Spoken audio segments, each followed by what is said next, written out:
Hello, ഇന്ന് എനിക്കും ജിതിയേട്ടനും ലീവുള്ള ദിവസമാണ് കേട്ടോ. ലീവുള്ള ദിവസം എന്ന് പറഞ്ഞാൽ സൺഡേ ആണ്. ജിതിയേട്ടന് ഓൾറെഡി ലീവാണ് കേട്ടോ. പക്ഷേ എനിക്കും ഇന്ന് ലീവ് കിട്ടിയിട്ടുണ്ട്.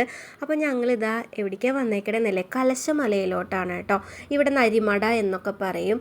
അപ്പോൾ ഇവിടെ നമ്മൾ ഈ ഒരു സ്ഥലം വരുന്നത് കുന്നംകുളത്താണ് കേട്ടോ. കുന്നംകുളം ഭാഗത്താണ് ഈ ഒരു സ്ഥലം വരുന്നത്. പക്ഷെ നമ്മൾ ഈ സ്ഥലങ്ങളൊന്നും അറിയാറില്ല, വിട്ടുപോകാറുള്ളൂ കേട്ടോ. പക്ഷെ ഒരുപാട് സ്ഥലങ്ങളിൽ നിന്ന് ഇതുപോലെ ആളുകൾ വരുമ്പോഴാണ് നമ്മൾ ഈ ഒരു സ്ഥലം അവിടെ ഉണ്ടല്ലോ എന്നൊക്കെ ഓർക്കുക. അപ്പോൾ ഞങ്ങൾ ഒരു തവണ ഇവിടേക്ക് വന്നിട്ടുണ്ട് കേട്ടോ. അതിപ്പോൾ രണ്ടാമത്തെ പ്രാവശ്യമാണ് വരുന്നത്. അപ്പോൾ ഞങ്ങൾ വന്നപ്പോൾ തന്നെ കയറി തമ്പുരുക്കുട്ടിക്ക് ചെരുപ്പിട്ട് കൊടുത്ത് അവളെ കയ്യും പിടിച്ച് നടത്തി കേട്ടോ. അപ്പോൾ ആദ്യം തന്നെ ഞങ്ങൾ പോണത് ചിൽഡ്രൻസ് പാർക്കിലോട്ടാണ്. തമ്പുരുക്കുട്ടീനെ കുറച്ച് നേരം അവിടെയൊക്കെ കളിപ്പിച്ച് എൻജോയ് ചെയ്തിട്ട് വേണം ബാക്കിയുള്ള സ്ഥലങ്ങളൊക്കെ കാണാനായിട്ട്. അപ്പോൾ തമ്പുരുക്കുട്ടീനേക്കാളും ചെറിയ കുട്ടിയാണ് ഞങ്ങളുടെ കൂടെ ഉള്ളത്, വേറെ ആരുമല്ല. ഇന്ന് റീനാനിയുടെ കസിനായിട്ടുള്ള അനുവും കൂടെ ഞങ്ങളെ കൂട്ടത്തിലുണ്ട് കേട്ടോ. അനുവും ജഗും തമ്പുരുക്കുട്ടീനെയും കാട്ടിയും കുഞ്ഞു കുട്ടികളാണ്. അതിപ്പോൾ നിങ്ങൾക്ക് കാണുമ്പോൾ മനസ്സിലാവും കേട്ടോ. ഈ ഒരു വീഡിയോ കണ്ടു കഴിഞ്ഞാൽ ഏതാണ് ചെറിയ കുട്ടിയെന്ന് നിങ്ങൾക്ക് ശരിക്കും മനസ്സിലാവും.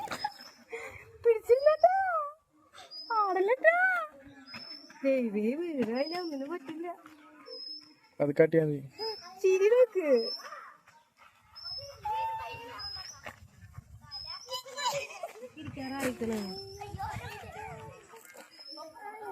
അയ്യോ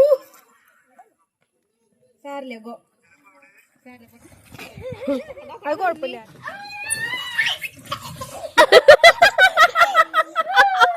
ഒരാളും കൂടി വരുന്നുണ്ടാ.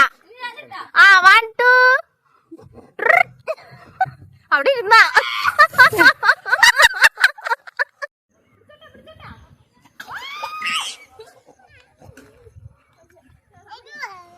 എല്ലാവരും ഉള്ളത് കൊണ്ട് നല്ല രസമായിരുന്നു കേട്ടോ. അവിടെ ശരിക്കും എൻജോയ് ചെയ്യാനായിട്ട് പറ്റി. പ്രത്യേകിച്ച് അനു കൂടെ ഉണ്ടെങ്കിൽ കുറേ ചിരിച്ച് നല്ല രസമാണ് കേട്ടോ. പിന്നെ അതാ നമ്മളുടെ 2 ചെറിയ കുട്ടികൾ ഊഞ്ഞാലാടുകയാണ്. അവിടെ പ്രത്യേകം ഏജും കാര്യങ്ങളൊക്കെ എഴുതി വെച്ചിട്ടുണ്ട്. അതൊന്നും ഞങ്ങൾക്ക് ബാധകമല്ല കേട്ടോ. അനു ആദ്യമേ തന്നെ അതുമ്മ കയറി ഇരുന്നിട്ടുണ്ട്. ഇതാണ് ഞങ്ങളുടെ കുഞ്ഞു കുട്ടികൾ കേട്ടോ.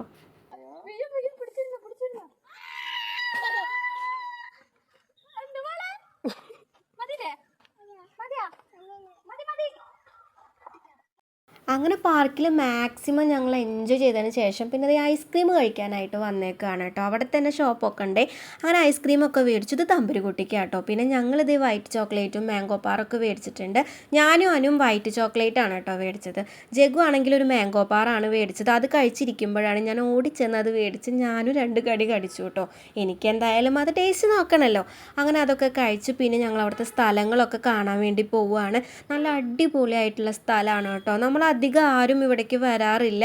ഒരുപാട് പേർക്ക് ഇപ്പോഴും ഇങ്ങനൊരു സ്ഥലമുള്ള കാര്യം തന്നെ അറിയില്ല കേട്ടോ. ഞാൻ ഡ്യൂട്ടിക്ക് പോയപ്പോൾ സ്റ്റാഫിനോട് പറഞ്ഞിട്ടുണ്ടായിരുന്നു ഇവിടെ ഞങ്ങൾ പോയിന്ന്. പക്ഷെ അവർക്കൊന്നും ഈ ഒരു സ്ഥലത്തെ പറ്റി അറിയില്ല കേട്ടോ. പിന്നെ വീഡിയോ എടുക്കാനായിട്ട് ഞാൻ തമ്പുരുക്കുട്ടി സ്ലോ മോഷനായിട്ടൊക്കെ ഓടി വീഡിയോ ഒക്കെ എടുത്തു കേട്ടോ. ജിതേട്ടനാണെങ്കിൽ അവളെ പിടിക്കാനായിട്ട് നിൽക്കുമായിരുന്നു. അപ്പോൾ അവളൊന്ന് താളം തെറ്റി. അങ്ങനെ അത് അവിടുത്തെ സ്ഥലങ്ങളൊക്കെ കാണുകയാണ്. നല്ല അടിപൊളി വൈബാണ് കേട്ടോ അവിടെ. പ്രത്യേകിച്ച് ഈ ഒരു മഴക്കാലത്ത് ഒരു നല്ല മഴ പെയ്യുകയാണെങ്കിൽ അടിപൊളി ആയിരിക്കും കേട്ടോ. അതിനിടയിൽ ചെറിയ മഴയൊക്കെ പെയ്തു, ഞങ്ങൾ മാറി നിൽക്കുകയൊക്കെ ചെയ്തു. തമ്പുരുക്കുട്ടി ഉള്ളത് കൊണ്ട് അധികം മഴ നനയാനൊന്നും പറ്റില്ല കേട്ടോ. ഇനി അവൾക്ക് എങ്ങാനും പനി വന്നാലോ എന്ന് പേടിച്ചിട്ട് മഴയത്തു നിന്ന് മാറി നിൽക്കുകയാണ് ചെയ്തത് കേട്ടോ. പിന്നെ അതിനിടയിൽ അവളെ കൊതു കുത്തിയപ്പോൾ അതൊക്കെ തുടച്ച് കൊടുക്കാൻ നിന്നു. അതിനിടയിൽ ചെറിയ വാശിക്കായിട്ടോ. പിന്നെ ഇതിനുള്ളിൽ കയറിയിട്ട് ഞങ്ങൾ സ്ഥലമൊക്കെ കണ്ടു. നന്നായിട്ട് മഴ പെയ്ത കാരണം വെള്ളവും ചളിയൊക്കെ ആയിരുന്നു. പിന്നെ അധികം അതിൻ്റെ ഉള്ളിലോട്ട് കയറാനായിട്ട് നിന്നില്ല കേട്ടോ. അത് കഴിഞ്ഞ് ഞങ്ങൾ പുറത്തോട്ട് ഇറങ്ങി. പിന്നെ എൻ്റെ കുറച്ച് വീഡിയോസൊക്കെ എടുക്കാനായിട്ട് കുറച്ച് പോസൊക്കെ ഇട്ടിരുന്നു കേട്ടോ. അപ്പോൾ ഇത്രയേ ഉള്ളൂ. നല്ല അടിപൊളി സ്ഥലമാണ് കേട്ടോ. അപ്പോൾ എല്ലാവരും മസ്റ്റായിട്ടൊന്ന് വിസിറ്റ് ചെയ്യണേ. Tata bye, see U.